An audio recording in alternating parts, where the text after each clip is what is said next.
Au panel américain, ce soir, on met la table pour la semaine prochaine avec la sermentation de Donald Trump. Et j'ai avec moi Alexandre Couture-Gagnon, Michel Auger et Raphaël. Oh, vous venez d'arriver. Raphaël Jacob qui est avec nous donc pour le panel. Bonsoir à vous trois. Bonsoir. Bonsoir. Je veux d'abord vous présenter une déclaration qui était en décembre 2023. Je ne sais pas si vous en rappelez. On va vous jouer l'extrait.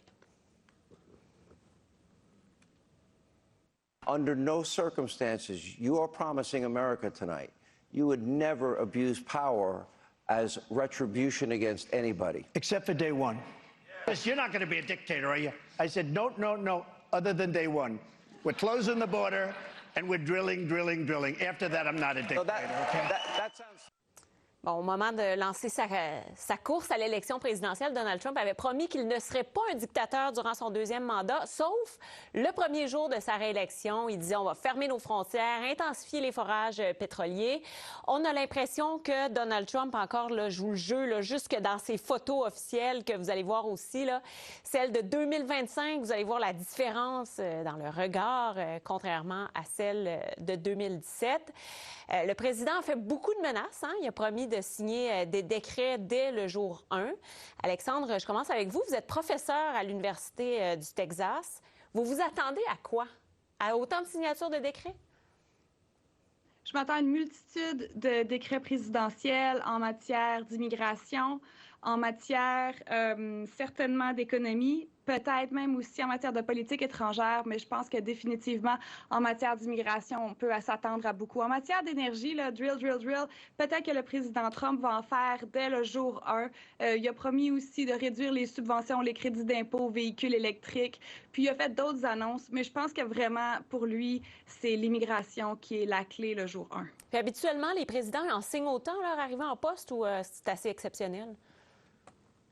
Oui, il y a des livres qui ont été écrits là-dessus depuis les années 90, depuis les années 2000. Les présidents américains utilisent de plus en plus les décrets pour faire ce qu'ils souhaitent, pour mettre leur programme de l'avant. Mais je m'attends à ce que Trump, en arrivant pour son deuxième mandat, soit vraiment prêt, puis qu'il y ait énormément de décrets à la première journée. Raphaël, vous nous avez envoyé une liste là, par courriel tout à l'heure avec des enjeux prioritaires que vous allez surveiller. Voulez-vous nous dire lesquels? Ça commencerait de mon côté également avec l'immigration. Et c'est pas moi qui le dis, c'est pas le professeur Couture-Gagnon qui le dit, c'est Donald Trump qui le dit lui-même, pas plus tard que dans la semaine qui vient de s'écouler, il joue au golf avec Ron DeSantis, le gouverneur de la Floride. Et M. DeSantis a rapporté après coup que Trump lui aurait confié ce qu'il répète ad nauseam également en public depuis son élection, c'est-à-dire que selon lui, la clé électorale de 2024, ça aurait été la question migratoire. Donc effectivement, on devrait s'attendre à ce que ce soit pour lui sa priorité numéro 1. Il faudra voir évidemment rendu là quelle forme ça va prendre. Au-delà de ça, effectivement, les questions énergétiques. La question également la délicate, très sensible, très controversée question des insurgés du 6 janvier 2021 au Capitole. Seront-ils graciés? La réponse en ce qui me concerne, c'est presque assurément oui. Vous pensez qu'ils vont avoir un pardon? Je pense qu'ils auront un pardon. Je pense qu'ils auront rapidement un pardon.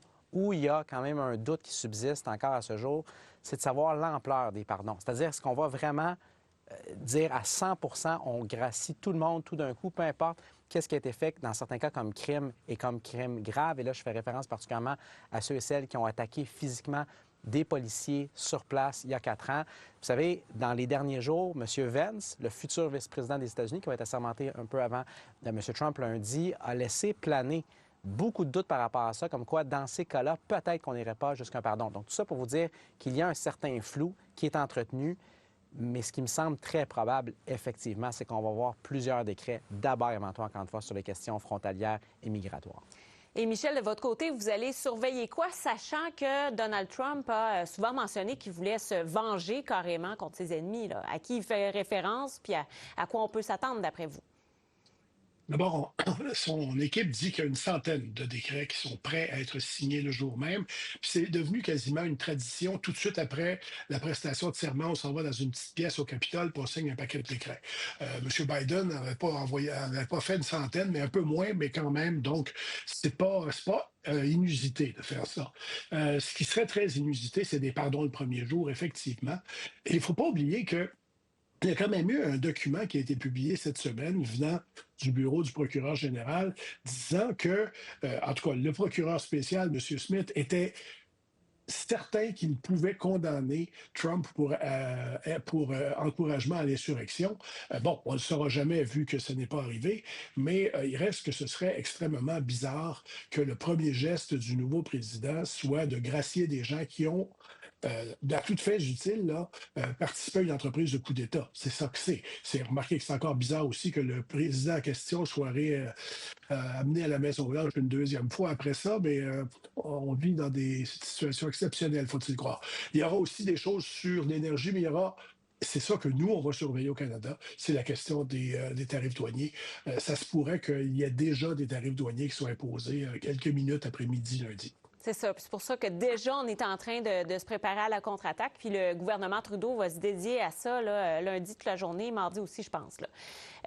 Et aussi, bien, c'est sûr qu'on risque de voir sur place des images d'Elon Musk, plusieurs milliardaires, en fait, qui se sont rapprochés de Donald Trump, qui se sont rapprochés du pouvoir puis qui vont être présents à son investiture.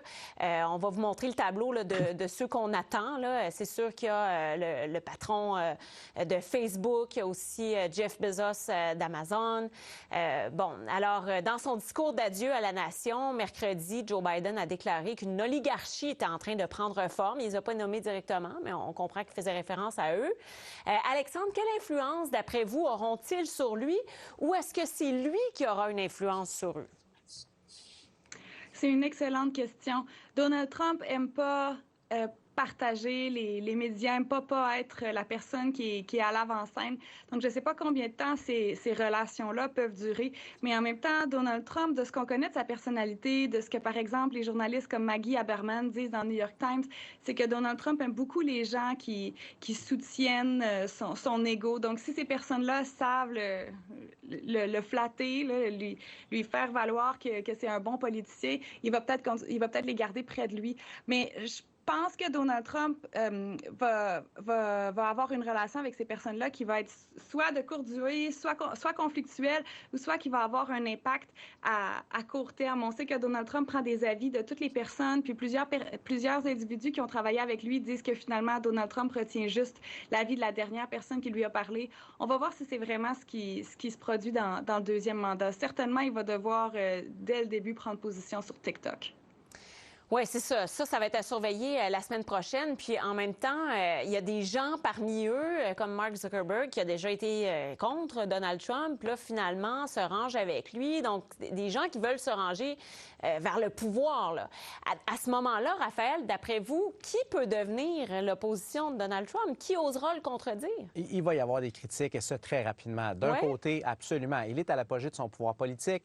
Quand on compare d'ailleurs à la période de transition de 2016-2017, la première fois qu'il avait été élu, il est nettement plus populaire, par à peu près 10 points de pourcentage qu'il ne l'était à pareil stade il y a 8 ans.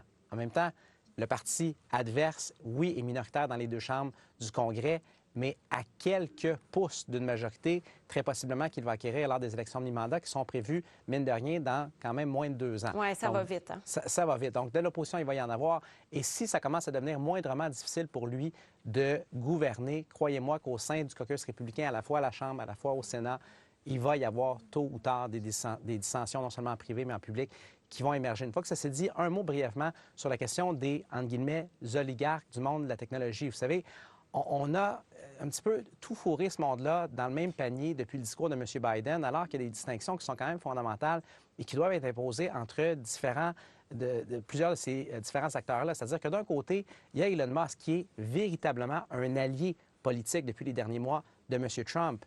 Lorsqu'on parle, par contre, de quelqu'un comme Mark Zuckerberg, ce qui me concerne, on a davantage affaire à un opportuniste, c'est-à-dire quelqu'un qui va caresser le pouvoir à peu près peu importe qui le possède, qui l'exploite. Regardez à quel point il s'est collé des démocrates lorsqu'ils étaient au pouvoir lors des dernières années. Là, vire sa veste de côté alors que M. Trump est réélu. Donc, je ne crois pas que lorsqu'on parle de M. Bezos ou de M. Zuckerberg, on parle d'alliés politiques naturels pour M. Trump. On parle de gens qui, présentement, se rallient publiquement à lui, à son image, etc. Mais qui pourraient tout aussi facilement se revirer contre lui. Et qui ne sont pas comparables directement à Elon Musk. Michel. Mais regardez M. Bezos, qui est le patron du Washington Post, qui l'a acheté, qui a décidé, contrairement à la tradition séculaire, littéralement, du Washington Post. On n'allait pas appuyer un candidat à la présidence cette année. Le journal a toujours appuyé les démocrates et qui, là, a fait congédier la caricaturiste parce qu'on le montrait à plat ventre devant M. Trump. Vous savez, c'est un démocrate, Bezos.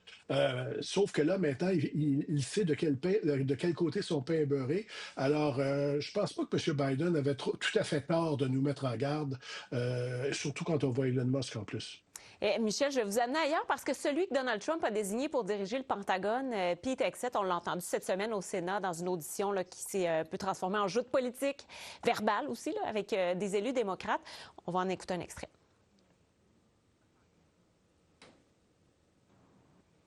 You have admitted that you had sex while you were married to wife 2 after you just had fathered a child by wife 3. You've admitted that. Now, if it had been a sexual assault, that would be disqualifying to be Secretary of Defense, wouldn't it? That was a false claim. So you talking about a hypothetical. So you can't tell me whether someone who has committed a sexual assault is disqualified from being Secretary of Defense? Senator, I know in my instance, and I'm talking about my instance only, it was a false claim. But you acknowledge and it was fully investigated. That you cheated on your wife and that you cheated on the woman by whom you had just fathered a child. You have admitted that. I will allow your words to speak for themselves. You're not retracting that today. Donc, on les voit défiler, là, ces nominations controversées, des gens qui doivent défendre comme ça leur passé. Michel, comment vous pensez que ces gens-là vont agir une fois qu'ils seront en poste? Ce qui m'inquiète beaucoup plus, c'est de voir les démocrates ne pas comprendre de quel côté ils auraient dû questionner M. Hegseth. Vers la fin de ces audiences-là, on lui a demandé de nommer 3 pays d'Asie, puis il n'a pas été capable. Ou de l'ASEAN, pour être plus exact. Excusez-moi, là, mais si le patron du Pentagone, l'homme qui pourrait déclencher la Troisième Guerre mondiale, ou mener des troupes en Troisième Guerre mondiale, en espérant que ça n'arrive jamais, c'est pas combien il y a de pays dans l'Alliance de défense de l'Asie, là, ça, c'est pas mal plus grave que pourtant, il a été militaire. Dans sa vie personnelle. Normalement, il devrait savoir ça. Et journaliste à CNN. Alors, moi, ça m'inquiète. Il y a des gens dans les nominations de M. Trump qui n'ont pas les compétences pour faire leur travail. M. Hegseth en est un. On apprend aujourd'hui que Robert Kennedy Jr. est allé en cours pour empêcher la distribution des vaccins contre la COVID. Il n'a pas gagné, mais on apprend ça juste aujourd'hui. Voici des choses qui auraient dû être sues d'avance et qui, à mon avis, disqualifient quelqu'un de devenir ministre de la Santé aux États-Unis. Ça, c'est beaucoup plus inquiétant que avez-vous trompé votre femme ou pas, là. Ah, totalement. Là. Parfois, on avait l'impression que les questions étaient un peu futiles, mais c'était pour le montrer vraiment devant ses contradictions et tout ça. Alexandre, oui, mais si les démocrates étaient allés sur le fond plutôt que sur ces questions-là, il y aurait peut-être eu un vote différent. Oui, puis peut-être que ça les aurait aidés, eux aussi, là, effectivement, devant les alliés peut-être de Donald Trump. Là. Ces gens-là qui passent devant le Sénat, comme ça, Alexandre, se font demander s'ils vont prêter allégeance à Donald Trump ou à la Constitution. Est-ce qu'ils vont prêter allégeance au peuple américain? Surtout si, par exemple, le président leur demande de commettre des actes qui pourraient être illégaux. Oui, puis la plupart de ces... Il y a des candidats pour qui ça a bien été. Là, on pense notamment à Marco Rubio, pour qui apparemment le processus s'est très bien passé. Mais la procureure générale, la pressentie, donc Bundy, elle s'est fait demander si Donald Trump vous demande de poursuivre Liz Cheney. Il a dit qu'il allait vous le demander. Est-ce que vous allez le faire? Puis elle a tergiversé, elle n'a jamais répondu, mais elle est quand même pressentie comme ayant potentiellement l'accord du Sénat parce qu'il y a personne d'autre de mieux qu'elle, puis elle était quand même procureure générale en Floride, puis c'est toujours mieux que l'ancien candidat qui était Matt Gaetz.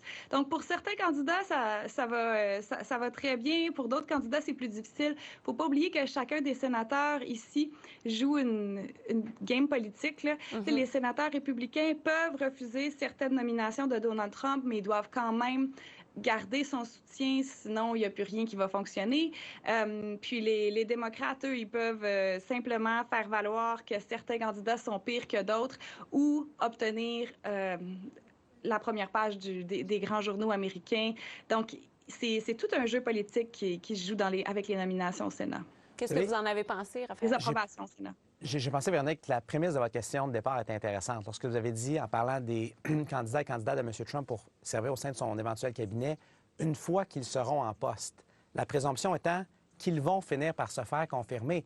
Et pour tous les problèmes que certains d'entre eux ont, et M. Hegseth l'a démontré de façon assez royalement embarrassante à plus d'une occasion, pas simplement dans le cas que Michel a cité là, pour ce qui est des pays de l'Asie du Sud-Est, mais je donne un autre exemple très brièvement de son audience publique au milieu de la semaine. Une sénatrice démocrate, Mme Warren du Massachusetts, lui demande s'il est bel et bien en accord avec ses propres propos passés, comme quoi les gens qui servent aux plus hauts échelons du Pentagone devraient, après coup, une fois qu'ils quittent leur fonction, ne jamais occuper des postes lucratifs au sein du secteur privé dans l'industrie de la défense.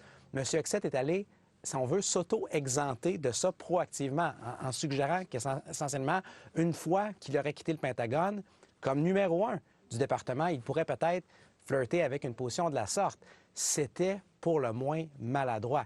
Mais malgré tout ça, en date d'aujourd'hui, Véronique, il n'y a aucune de ces personnes-là qui est en sérieux danger de se voir rejetée par le Sénat, ce qui est quand même un contraste assez remarquable avec, pareille date, il y a 1 ou il y a 2 mois, quand M. Trump a commencé à effectuer là, cette espèce de liste de nominations controversées, les unes les plus controversées que les autres. On se posait la question de savoir combien vont être rejetés. Peut-être qu'il y en aura certaines, mais en date d'aujourd'hui, il n'y en a aucun. D'après vous? Ils vont tous être là? Si les votes avaient lieu aujourd'hui au Sénat pour confirmer ces différentes candidatures-là, je vous dirais qu'il y a assez fort à parier qu'ils se verraient tous confirmés. Maintenant, on n'est pas au bout du processus. Pour certains, Michel parlait de M. Kennedy, les audiences sont même pas encore commencées, donc on verra. Mais en date d'aujourd'hui, même M. Hegseth, qui est, en ce qui me concerne, le candidat le plus politiquement problématique, le plus faible, serait assez bien placé pour se voir confirmé, là.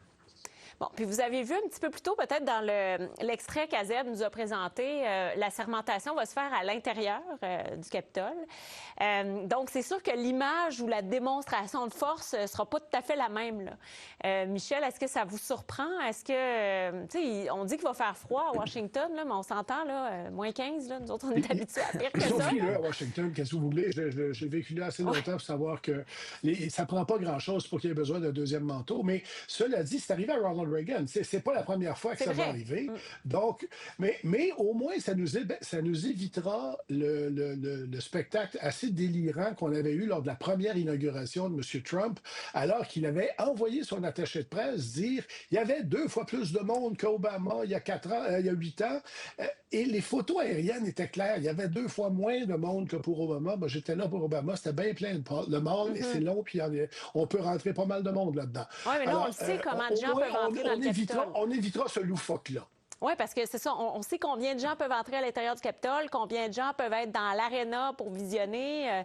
Donc ça va être... Il n'y aura pas grand monde au Capitole, je peux vous dire ça, c'est pas si grand que ça. Non, puis j'imagine toute la sécurité aussi pour pouvoir entrer là-dedans, là. Vous en avez parlé tout à l'heure, Alexandre, la Cour suprême américaine qui a validé l'entrée en vigueur d'une loi visant à interdire le réseau social TikTok, mais le président a demandé du temps pour décider s'il va l'appliquer ou non. D'ailleurs, il a écrit la décision de la Cour suprême était attendue, tout le monde doit la respecter. Ma décision sur TikTok sera prise dans un avenir pas trop lointain, mais je dois avoir le temps d'examiner ça. Et il a terminé en écrivant « Restez à l'affût ». Alors, d'après vous, ça fait pas vraiment de doute, j'imagine, que TikTok va être sauvé aux États-Unis, là, malgré que les autorités chinoises puissent accéder aux données des utilisateurs. En fait, c'était la crainte là, par rapport à ça. Donald Trump en aurait parlé avec le président chinois, Alexandre. Je ne sais pas ce que Donald Trump peut faire dans ce cas-là parce qu'il y a une loi qui est passée au Congrès. Les démocrates et les républicains ont des raisons valides, semble-t-il, de croire que la Chine puisse avoir accès aux données des Américains, ça puisse mettre le pays ou la sécurité des Américains en danger. La Cour suprême a validé la décision. Puis il ne peut pas la renverser? Il n'y a pas un veto pour ça? Excusez peut-être mon ignorance, mais j'imagine que des gens se posent la question. 2/3 du Congrès. Donc, c'est énorme. C'est vraiment difficile. Donc, il pourrait poser un veto, mais le Congrès, après, aux 2/3, pourrait renverser ce veto-là. Mais la décision de la Cour suprême était unanime. Si les 9 plus grands magistrats des États-Unis ont une décision unanime, ça a un poids énorme. Aux États-Unis, on a toujours les checks and balances, l'équilibre des pouvoirs. Donc, aller contre la Cour suprême, aller contre le Congrès, incluant le Parti républicain. Donald Trump pourrait peut-être le faire avec un décret présidentiel qui serait probablement pas valide, ça passerait devant une cour directe, c'est pas valide. Est-ce qu'il essaierait d'aller à l'encontre de la Cour et du Congrès?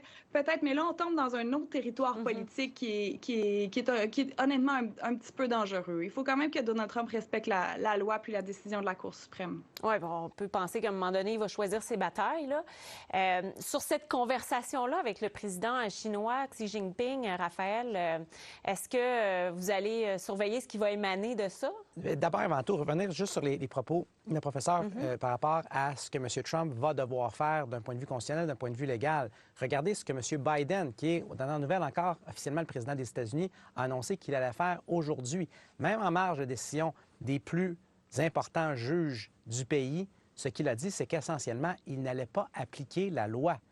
Le président des États-Unis, que ce soit M. Biden, que ce soit M. Trump, est quand même au final tributaire du pouvoir exécutif. Et on en a des exemples que ça, qui d'un point de vue constitutionnel, d'un point de vue légal, sont regrettables, mais sont réels historiquement, de présidents qui ont appliqué, disons, soit de façon molle ou carrément qui n'ont pas appliqué certaines lois qui avaient été passées. Dans le cas de TikTok, c'est que c'est tellement controversé pour des raisons très différentes, à la fois auprès d'une partie importante de l'électorat des démocrates de M. Biden et de l'autre côté également de l'électorat républicain, celui de M. Trump, qu'on semble être très, très frileux de faire appliquer encore une fois ce qui a été passé de façon bipartisane par des élus majoritairement dans les deux chambres du Congrès des deux partis politiques majeurs. Et un point très rapidement, parce que je n'ai pas eu le temps de commenter sur la question de la météo à Washington. Vous savez, on cite officiellement le fameux -15 qui est attendu lundi. Vous parliez de 1985, la deuxième assermentation de M. Reagan. Lorsque M. Kennedy avait été assermenté à l'extérieur, en 1961, en janvier 61, il faisait à peu près -15 également. D'ailleurs, pour ceux et celles qui ont déjà vu les images d'archives, le fameux discours inaugural de M. Kennedy, on voyait carrément la vapeur, la fumée sur place. On ne s'est pas empêché, il y a 64 ans, d'être à l'extérieur. Pour des raisons discutables, on va se l'empêcher ce lundi-ci. Voilà. Mais il était dans la quarantaine. Oui, effectivement. Un peu plus vieux. Mais M. Eisenhower, qui était le président sortant, en avait quand même 70. Il était là, dehors. Sur la conversation, vouliez-vous dire un mot? Puis après, Michel, je vais aller à vous. Là. Je vous avais demandé sur sa conversation avec le président chinois, est-ce qu'il y a quelque chose que vous voulez surveiller par rapport à ça? Comment vous l'interprétez? Raphaël? La discussion, pardon, je pensais que vous passer oui, c'est moi qui n'ai pas été clair, mais Michel, non, je voulais vous entendre sur la discussion avec le président chinois, là, le fait que ce soit parlé. La dernière réponse va être plus brève que celle qui est venue avant. On verra.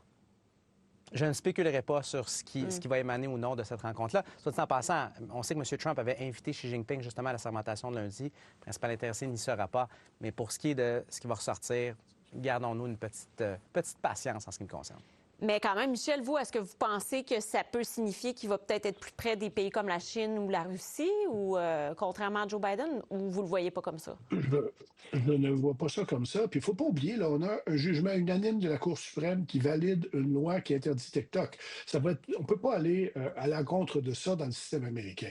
Alors, ce qu'ils peuvent faire, c'est que TikTok soit vendu à des intérêts américains, ce qui défrait une des raisons pour laquelle on a adopté cette loi-là. Et là, vous allez voir toute la gang d'oligarques de la techno faire du lobbying auprès de la Maison-Blanche pour essayer d'acheter TikTok et de ne pas l'acheter trop cher. Ça s'en vient. Mais pour le reste, vous savez, que le président des États-Unis parle aux dirigeants chinois, non seulement c'est pas une mauvaise chose, c'est une très bonne chose, puis que ça se fasse souvent, ce serait une bonne chose aussi. Bien, c'est très intéressant. On a parlé pendant un bon 20 minutes, puis je pense qu'on aurait eu encore des choses à dire. Merci beaucoup, Michel Sauger, Alexandre Couture-Gagnon et Raphaël Jacob. Vous allez être là encore la semaine prochaine, donc on va se reparler. Merci. Au revoir. Au revoir.